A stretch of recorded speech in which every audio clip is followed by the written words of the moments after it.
Madame, Monsieur, bonsoir. Bienvenue dans ce journal très court en raison du match. Commençons sans attendre avec les titres de l'actualité. Renforcement des relations algéro-slovaques à la faveur de la visite du ministre d'État, ministre des Affaires étrangères à Bratislava. Au menu, l'inauguration du siège de l'ambassade d'Algérie ainsi que la signature d'une déclaration conjointe pour définir les priorités de la coopération.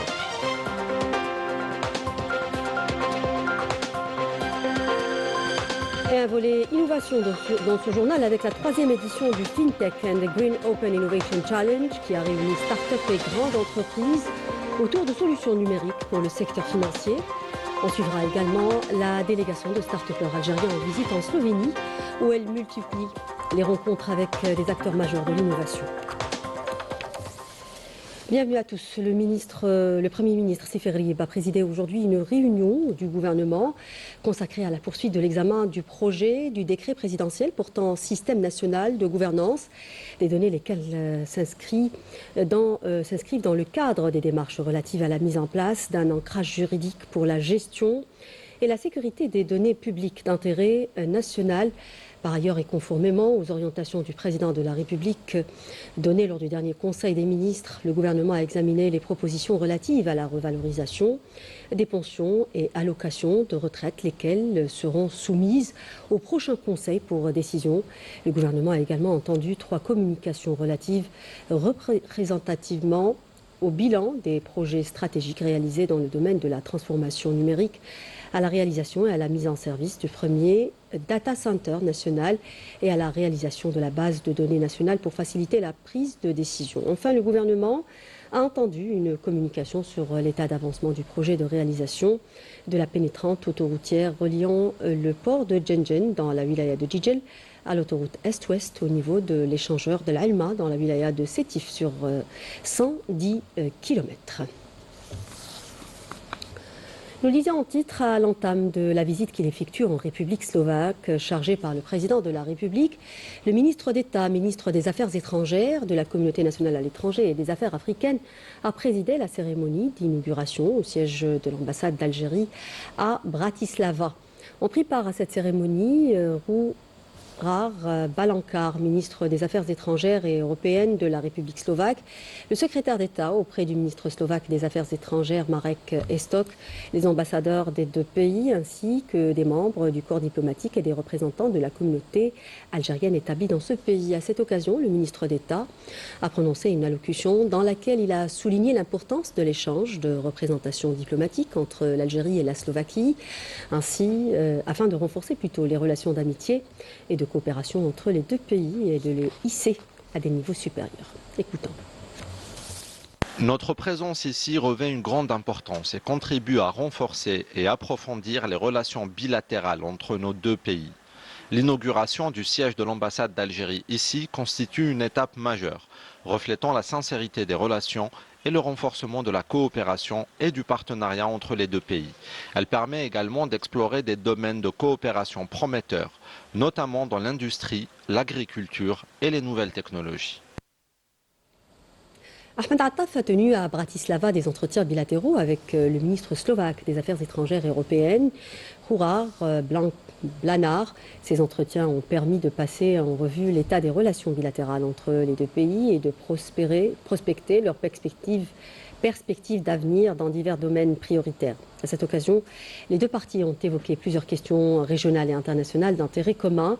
Ces entretiens ont été couronnés par la signature d'une déclaration conjointe visant à définir les priorités de la coopération bilatérale et à tracer une feuille de route commune pour son renforcement en consolidant son cadre juridique et en complétant sa structure institutionnelle. La déclaration conjointe prévoit le soutien des 2 parties aux efforts internationaux visant à consolider l'accord de cessez-le-feu à Gaza et à établir l'État de Palestine dans le cadre de la solution à 2 États, tout en réaffirmant le soutien des 2 pays aux droits du peuple sahraoui à l'autodétermination ou conformément aux résolutions pertinentes des Nations Unies. Écoutons. La déclaration conjointe que nous avons signée aujourd'hui et qui comprend une feuille de route claire reflète véritablement notre ambition de construire des relations économiques solides, en adéquation avec les objectifs et les programmes de développement dans nos 2 pays.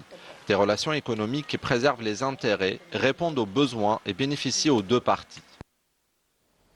Et au siège de l'ambassade d'Algérie à Bratislava, Ahmed Attaf a rencontré des membres de la communauté nationale établie en Slovaquie. L'occasion pour le ministre d'État d'échanger avec eux, de s'enquérir de leurs conditions de résidence et d'écouter avec intérêt leurs préoccupations tout en insistant sur l'importance de leur contribution au renforcement des liens humains entre l'Algérie et la Slovaquie. Le ministre d'État, ministre des Affaires étrangères, de la communauté nationale à l'étranger et des Affaires africaines, a été reçu par le Premier ministre slovaque, Robert Fico. À cette occasion, les deux parties ont abordé les liens d'amitié et de coopération bilatérale, exprimant leur satisfaction quant à l'échange de représentations diplomatiques entre les deux pays. Ils ont salué la forte volonté politique des dirigeants des deux pays de renforcer les consultations à tous les niveaux afin de développer la coopération dans divers domaines. Dans le volet innovation, la 3e édition du FinTech and Green Open Innovation Challenge réunit start-up et grandes entreprises autour de solutions numériques pour le secteur financier. Ce sont les domaines de la FinTech, l'Insurtech et la cybersécurité qui ont mis en avant lors de cette édition l'occasion pour de nombreuses start-up de présenter leurs projets devant de grands partenaires. Sami Dakhli, regardez. Dans un écosystème numérique en constante évolution, DZ Hadera Tech s'impose comme un acteur clé dont la mission est d'accompagner les porteurs de projets pour transformer leurs idées en entreprises concrètes. De la formation au mentorat en passant par le conseil technique, cet incubateur et accélérateur offre aux startups tous les outils nécessaires pour réussir dans tous les domaines, notamment celui de la transformation numérique des services financiers. Ce programme est déroulé par 3 étapes. La première, c'était l'appel aux startups. La deuxième, c'était un programme d'accompagnement accéléré par un comité scientifique spécialisé pour les startups. La troisième partie, c'est l'organisation du bootcamp, 7, 8, 9 décembre, avec les porteurs de projets pour présenter leurs solutions devant nos sociétés partenaires. Cette édition a mis en lumière la FinTech, l'Insurtech et la cybersécurité. 8 startups ont présenté leurs projets devant de grands partenaires. À l'issue du challenge, 2 d'entre elles ont été sélectionnées et accompagnées pour développer des solutions innovantes en FinTech et GreenTech. J'ai eu l'honneur et le plaisir de gagner la première place au challenge Open Innovation qui a été organisé par DZ Hadera Tech.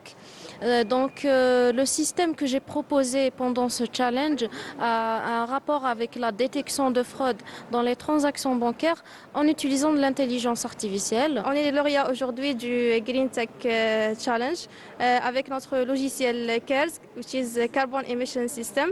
CARES est une plateforme digitale pour le calcul des bilans carbone pour les entreprises. Il est destiné aux entreprises et aux consultants qui font le calcul des bilans carbone pour les entreprises.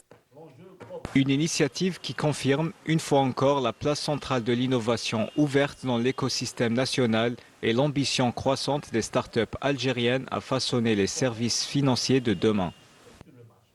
Et dans le même sillage, la délégation de start-upers algériens en visite à Ljubljana en Slovénie multiplie les rencontres avec des acteurs majeurs de l'innovation et découvre des infrastructures scientifiques et technologiques de pointe. Une occasion unique pour se familiariser avec l'expertise slovène en matière d'entrepreneuriat et d'innovation. C'est le reportage sur place de Maline Damis. Regardez. Poursuivant leur série de rendez-vous, les startups se sont rendues chez Actual IT, une entreprise slovène spécialisée dans les services informatiques et qui accompagne de nombreuses organisations dans leur transformation numérique. La visite a permis de découvrir de près les infrastructures et les solutions technologiques développées par l'entreprise. Nous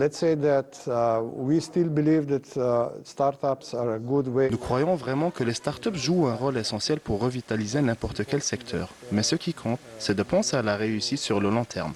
Pas seulement au lancement, c'est le message que nous voulons transmettre après tant d'années d'expérience dans le métier. Pour leur deuxième rendez-vous de la journée, ils ont enchaîné avec une visite à l'Institut des sciences de l'information à Maribor, afin de comprendre son rôle clé dans la gestion de l'information scientifique. Ils ont pu explorer les équipements et les environnements techniques qui structurent ces activités. So we are in charge of HPC Vega, so the biggest supercomputer in Slovenia. Nous sommes responsables de HPC Vega, le plus grand superordinateur de Slovénie, et aujourd'hui, j'ai présenté mon projet sur l'intelligence artificielle et l'utilisation de différents modèles de machine learning pour créer des enzymes et des protéines artificielles. Machine learning models to create artificial enzymes and proteins.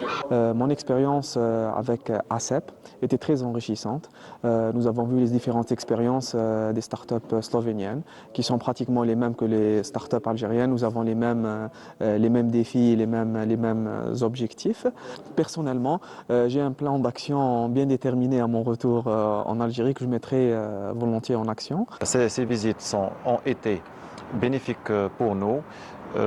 Car pour moi, personnellement, je suis dans le e-commerce. J'ai pu profiter de nouvelles expériences et de nouvelles méthodes pour améliorer mes processus. Une succession de rencontres qui offrent aux startups de nouvelles idées, des solutions inspirantes et une meilleure compréhension de l'écosystème technologique slovène. Ces visites favorisent le partage d'expertise et l'innovation, offrant aux startups de nouvelles opportunités pour développer leurs projets et renforcer leur visibilité dans l'écosystème de l'innovation.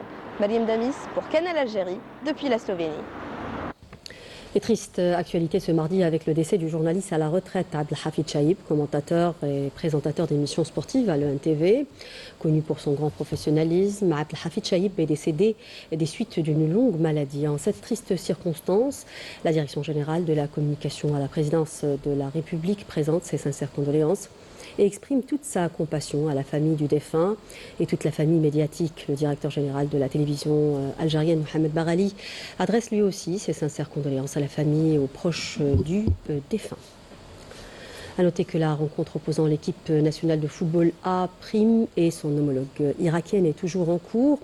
Nous sommes actuellement à la mi-temps et la seconde période reprendra juste après le journal. Le score est pour le moment de 1-0 en faveur de l'équipe nationale. Le match se tient pour rappel dans le cadre de la troisième et dernière journée de la phase des groupes de la Coupe arabe FIFA Qatar 2025 avec l'intention de décrocher au moins le point du nul, synonyme de qualification pour les quarts de finale de l'épreuve.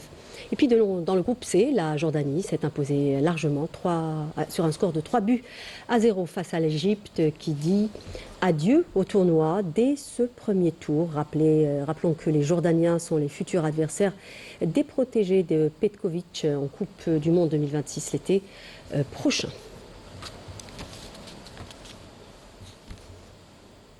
Avec le sport, nous arrivons au terme de ce journal. Merci de l'avoir suivi. Je vous retrouve demain à 19h. Excellente suite des programmes sur notre chaîne. Au revoir.